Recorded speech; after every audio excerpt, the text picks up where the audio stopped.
दोस्तों नमस्कार। आप सभी का मेरे YouTube चैनल पर हार्दिक स्वागत है। दोस्तों हमारे देश में घटनाएं होना आम बात है। इस वक्त मैं आपको बताना चाहूँगा जम्मू कश्मीर का सियासी घटनाक्रम वास्तव में काफ़ी विचित्र हो चला है। कल प्रधानमंत्री निवास पर 8 दलों के 14 नेताओं ने कल 3.5 घंटे की मैराथन बैठक हुई दोस्तों। लेकिन उस बैठक के मायने काफ़ी खास है, काफ़ी महत्वपूर्ण वो बैठक हुई दोस्तों, मैं आपको बताना चाहूँगा। लेकिन कहीं ना कहीं जिस तरीके से कश्मीरी नेताओं ने उस बैठक के दौरान अपना व्यवहार वहाँ पर सामने रखा, मीडिया के सामने, चाहे फारूक अब्दुल्ला हो, उन्होंने इस बात का विरोध किया कि परिसीमन चुनाव के बाद कराया जाना चाहिए, यानी कि विधानसभा चुनाव के बाद परिसीमन का जिक्र वहाँ पर पूर्व मुख्यमंत्री ने किया। लेकिन दोस्तों कश्मीर घाटी के अंदर जिस तरीके से आतंकवाद का शिकार हमारे देश के जवान हुए, हमारे सैनिक हुए, उनके बारे में एक शब्द भी अब्दुल्ला साहब के मुंह से नहीं निकला। और दोस्तों मैं आपको बताना चाहूँगा कि जम्मू कश्मीर के गुलमर्ग में तैनात मनदीप सिंह नाम का जवान भारतीय सेना का आज बिजली गिरने से दोस्तों शहीद हो गया। काफ़ी दुखद ये घटना है। अपने माता पिता की इकलौती संतान जो इस देश को समर्पित थी, जिसने अपना जीवन इस देश के लिए कुर्बान कर दिया। लेकिन हमारे देश के राजनेताओं को एक अजीब सी होड़ लगी रहती है ताकि वो राजनीति कर सके। और दोस्तों इसीलिए मैंने अपनी कई वीडियो में इस बात का जिक्र किया आप सभी के सामने कि हमारा देश एक घटना प्रधान और राजनीति प्रधान देश है। यहाँ पर समय समय पर आप सभी के सामने घटनाएं आती रहेगी। दोस्तों मैं आपको बताना चाहूँगा कि जम्मू कश्मीर में इस वक्त में परिसीमन को लेकर के सियासत काफ़ी तेज है। एक तरफ कांग्रेस है तो एक तरफ नेशनल कॉन्फ्रेंस और पीडीपी जैसी जम्मू कश्मीर की पार्टियां हैं जो बिल्कुल भी ये नहीं चाहेगी कि कश्मीर के भीतर परिसीमन चुनाव से पहले हो। दरअसल दोस्तों मैं आपको बताना चाहूँगा इस वक्त में जो विधानसभा की एक्टिव सीटें हैं जम्मू कश्मीर की वो 83 सीटें हैं। इसके अलावा दोस्तों 24 सीटें पीओके यानी कि पाक अधिकृत कश्मीर के लिए वहाँ पर आरक्षित की गई है। इसके अलावा दोस्तों मैं आपको बताना चाहूँगा कि इस परिसीमन के बाद जहाँ पर जम्मू संभाग में इस वक्त में 37 सीटें आती हैं, यह अनुमान लगाया जा रहा है। और सूत्रों के हवाले से भी दोस्तों, सरकारी सूत्रों के हवाले से भी जो खबरें निकल कर के सामने आ रही है कि कहीं ना कहीं ये 7 सीटें जम्मू संभाग में ही बढ़ने की यहाँ पर पूरी संभावना व्यक्त की जा रही है। यानी कि 37 से 44 तक ये आंकड़ा जा सकता है, 43 तक तो दोस्तों निश्चित तौर पर चला जाएगा। इसके अलावा दोस्तों अनुसूचित जाति और जनजाति की सीटें भी वहाँ पर बढ़ाने का फैसला किया जा सकता है। इस बैठक के दोस्तों अपने आप में काफ़ी मायने हैं। लेकिन यहाँ पर एक बात जो सबसे चौंकाने वाली रही दोस्तों, मैं आपको बताना चाहूँगा, वो ये रही कि चाहे महबूबा मुफ्ती हो या उमर अब्दुल्ला हो, उन्होंने बिल्कुल भी इस बात का जिक्र नहीं किया, बिल्कुल भी उन कश्मीरी पंडितों के प्रति अपना दर्द व्यक्त नहीं किया कि किस तरीके से विस्थापित हुए, किस तरीके से उन्हें दर्द दिया गया 1990 के दशक में, किस तरीके से आतंकियों ने उनको जलील किया। दोस्तों हमारा देश इसीलिए तो एक विचित्र देश है। और दोस्तों मैं यहाँ पर कांग्रेस पार्टी से भी एक सवाल पूछना चाहता हूँ। दोस्तों लोकतंत्र में हर किसी को सवाल पूछने का अधिकार होता है। दोस्तों इलाहाबाद हाईकोर्ट ने इंदिरा गांधी के चुनाव को इनवैलिड घोषित किया था। मैं आपको बताना चाहूँगा दोस्तों ये बात वर्ष 1975 की है।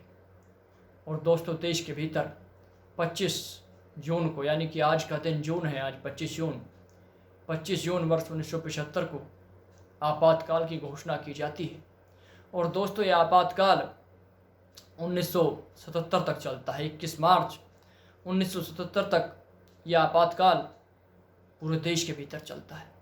और दोस्तों दरअसल जिस नेता ने चुनौती दी थी वो राजनारायण थे। दोस्तों मैं आपको बताना चाहूँगा उन राजनारायण ने जिस तरीके से इंदिरा गांधी के इलेक्शंस को चुनौती दी, इनवैलिड घोषित करा, एक तरीके से उनकी पूरी कार्रवाई के बाद इंदिरा गांधी इस तरीके से दोस्तों बौखला गई थी कि देश के भीतर तमाम विपक्षी नेताओं को कैद कर लिया गया। यहाँ तक कि तमाम समाज सेवी संगठन भी बंदी बना दिए गए।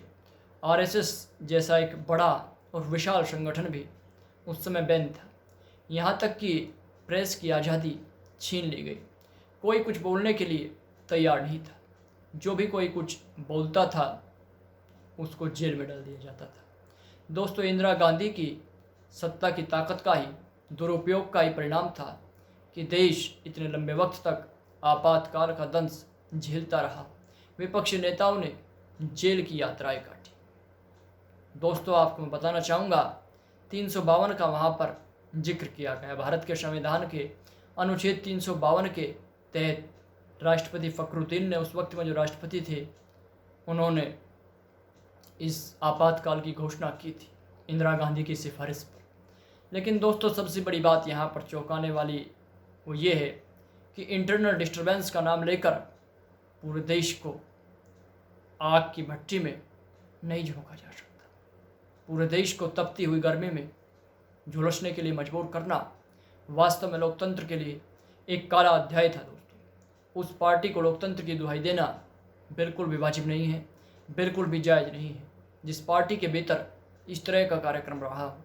और लगभग दोस्तों 50 साल तक जिस पार्टी ने एक छत्र देश के भीतर राज्य किया, कहीं ना कहीं दोस्तों दुर्भाग्यपूर्ण घटनाक्रम है यदि पार्टी ऐसी बात करती है कि आज देश के भीतर लोकतंत्र नहीं है। इस बात से दोस्तों कोई दो राय नहीं है कि देश विकास की पटरी से निश्चित तौर पर उतरा हुआ है। उसे पटरी पर लाने की आवश्यकता है। लेकिन लोकतंत्र का ये कह देना कि देश के भीतर लोकतंत्र समाप्त हो गया है, वास्तव में ये बात कतई स्वीकार नहीं की जा सकती। दोस्तों, वास्तव में स्थिति जो इस वक्त में कश्मीर के भीतर बन रही है, अब उसका भी एक जिक्र यहाँ पर कर लेना अनिवार्य है। मैंने अपनी वीडियो के शुरुआत में उस पेज पर दोस्तों में बात कर रहा था। इंदिरा गांधी का यहाँ पर मैंने जिक्र इसलिए किया कि कांग्रेस पार्टी दरअसल हर उस मुद्दे पर विरोध करती है जहाँ पर राजनीति उसको नज़र आती है। तो दोस्तों, इसलिए मैंने आज के एमरजेंसी के काले अध्याय का भी अपने इस वीडियो में जिक्र किया। लेकिन दोस्तों, कश्मीर के मायने वास्तव में काफ़ी ज़्यादा है। ऐसे में परिसीमन का विरोध करना निश्चित तौर पर इन पार्टियों के लिए लाजमी है, क्योंकि इनकी राजनीतिक दुकान यदि ऐसा नहीं करते तो निश्चित तौर पर बंद हो जाएगी। और ऐसा होते हुए देखना कोई भी पार्टी नहीं चाहेगी। लेकिन दोस्तों, अब रास्ता क्या है? रास्ता निकालना भी बड़ा अनिवार्य है।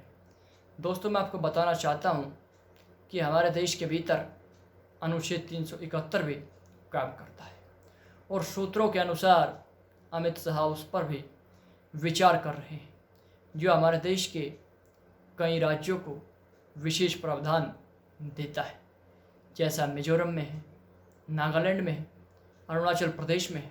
और यहाँ तक कि दोस्तों, मैं आपको बताना चाहूँगा कि अरुणाचल प्रदेश में इस तरह का प्रावधान है कि देश के यदि आप वहाँ का मुख्यमंत्री कोई कानून या कोई कानून व्यवस्था के मुद्दे पर कोई आदेश पारित करता है, कोई आदेश देता है, तो राज्यपाल के पास ये शक्ति है कि वो उस आदेश को पलट सकता है, उस आदेश की नाफरमानी की जा सकती है।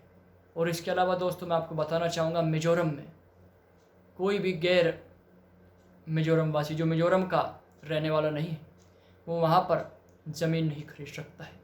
यानी कि सरकार ही ज़मीन का अधिग्रहण कर सकती है।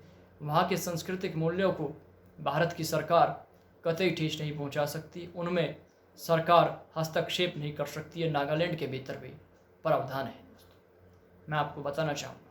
तो कहीं ना कहीं कश्मीर के भीतर सरकार इसी तरह का एक प्रावधान लेकर के आने के पक्ष में है, जिससे 370 को जो बहाल करने की मांग वहाँ की पार्टियाँ कर रही है, ख़ासतौर पर पीडीपी और नेशनल कॉन्फ्रेंस जिस तरीके से पुरजोर विरोध कर रहे हैं, कहीं ना कहीं उसके भीतर उनकी मांग को दबाने का एक रास्ता 371 के जरिए निकलने की कहीं ना कहीं संभावना है।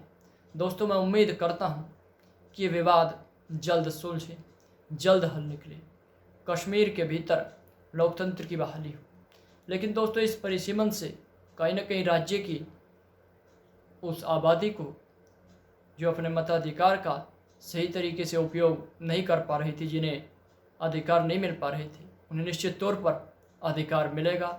और मैं पूरी उम्मीद करता हूं कि जम्मू कश्मीर के भीतर ईमानदारी के साथ कार्य किया जाए, बिना किसी भेदभाव के वहाँ पर निर्णय लिया जाए। यही लोकतंत्र के अनुरूप है, यही लोकतंत्र की एक खूबसूरती है। दोस्तों मैं आपको बताना चाहूँगा कि यदि जम्मू कश्मीर के भीतर ऐसा हो जाता है और सब कुछ शांतिपूर्ण तरीके से संपन्न होता है तो वास्तव में ये बड़ी एक विचित्र दिन होगा, बड़ा विशेष दिन हम सभी के लिए ये होने वाला है। दोस्तों मेरे इस वीडियो में इतना ही। नमस्कार।